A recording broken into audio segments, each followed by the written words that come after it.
Next. Selanjutnya yaitu kelas daya tahan. Jadi kelas daya tahan kayu diatur pada The European Standard EN 350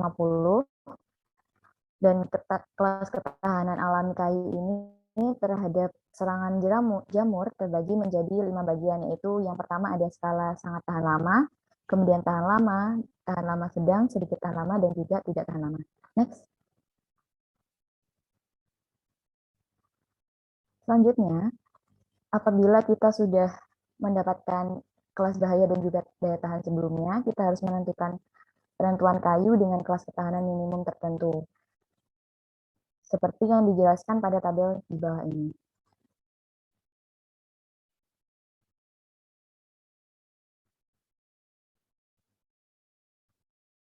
Next.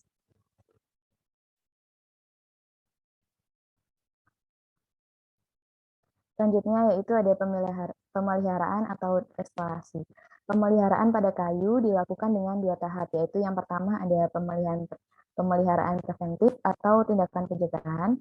Jadi pemeliharaan preventif ini dilakukan apabila kinerja kayu menurun seperti yang diharapkan dengan desain struktur sebelumnya, tetapi masih di luar tingkat yang dapat diterima. Sedangkan restorasi kuratif atau tindakan penghentian kerusakan bertujuan untuk menghentikan kerusakan dan dilaksanakan ketika penurunan kinerja kayu yang diamati belum dapat diperkirakan sebelumnya, tetapi kinerjanya masih di luar tingkat kritis. Next.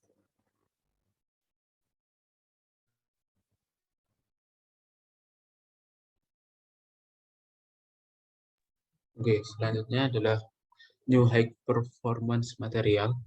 Nah, untuk bab ini dibagi menjadi 3 secara keseluruhan. Ada beton mutu tinggi, ada baja berkinerja tinggi, dan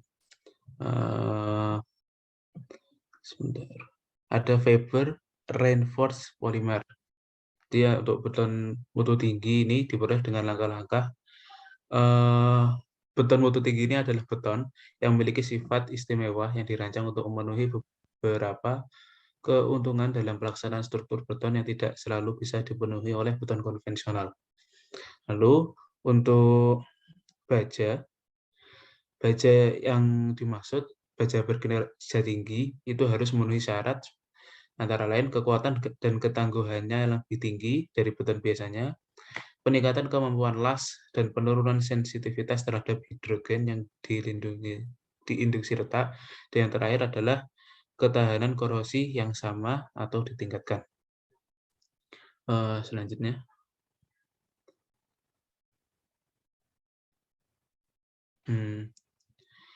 Oke, dan untuk tadi ya yang fiber reinforced polymers tadi belum dijelaskan, itu adalah salah satu jenis material komposit yang terdiri dari matrik resin polimer yang diperkuat dengan serat gelas atau serat karbon. FRP banyak digunakan sebagai komponen struktur pada elemen pesawat terbang, otomotif, perkuatan, dan struktur lain termasuk jembatan. Oke, untuk ini untuk keuntungan dari FRP ini ada beberapa. Yang pertama adalah ketahanan yang baik terhadap kondisi pelabuhan alami, 2 rendah atau tanpa perawatan, yang ketiga ringan, 4 rasio kekuatan terhadap berat yang tinggi, 5 fleksibel untuk dirancang, dan untuk kekurangannya tidak tahan api, tidak memiliki kekakuan rendah, tingkat kekakuan rendah, dan biaya produksi awal yang cukup tinggi. Next.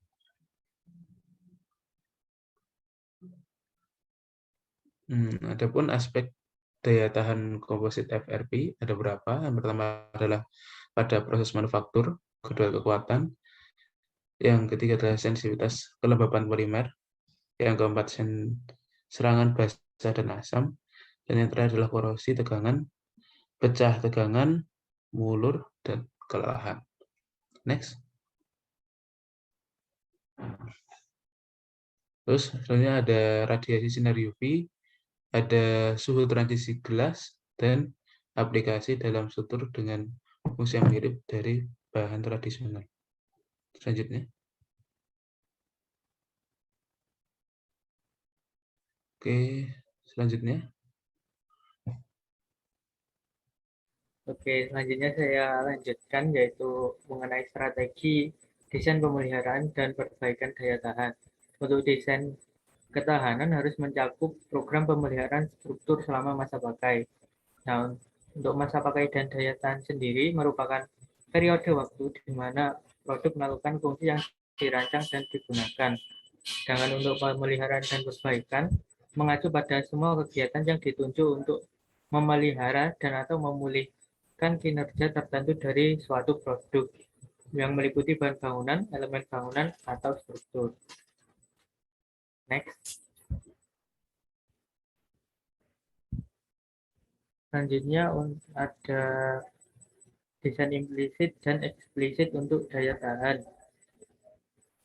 Sehubungan dengan masa pakai, sebagian besar spesifikasi mengacu pada standar seperti yang meresepkan bahan baku tertentu, paduan logam, jenis generik, ketebalan pelapis, komposisi beton, ketebalan penutup, pengawetan, dan efek digabungkan.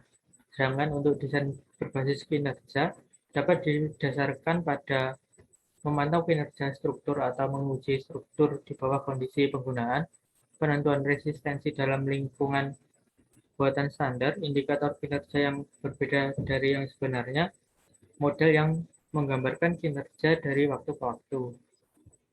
Next.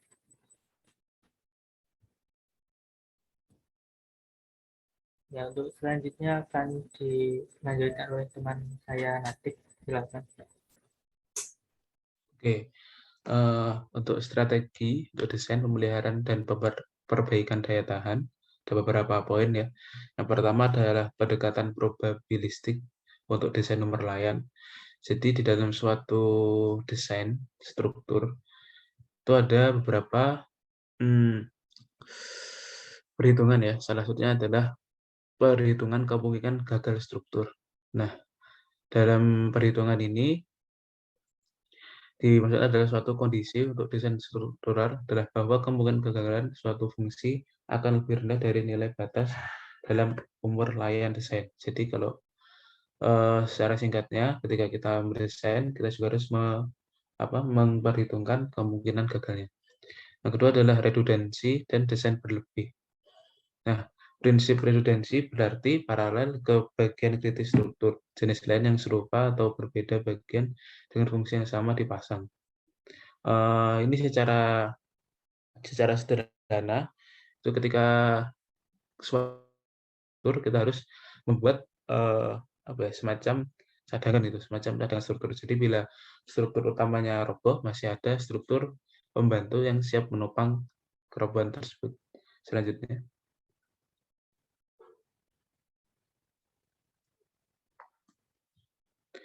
Yang poin ketiga adalah ada strategi pemeliharaan, yaitu desain umur layan harus mencakup pemeliharaan struktur. Tapi pada kenyataannya, pemeliharaan seringkali bukan bagian dari desain dan program.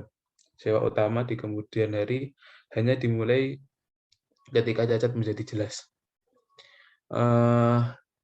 Untuk langkah pertamanya ada faktor yang mempengaruhi pilihan strategi. Jadi faktor pemilihan strategi ini adalah strategi yang akan digunakan untuk proses pemeliharaan. Yang selanjutnya adalah pemeliharaan inspektif, preventif, dan korektif.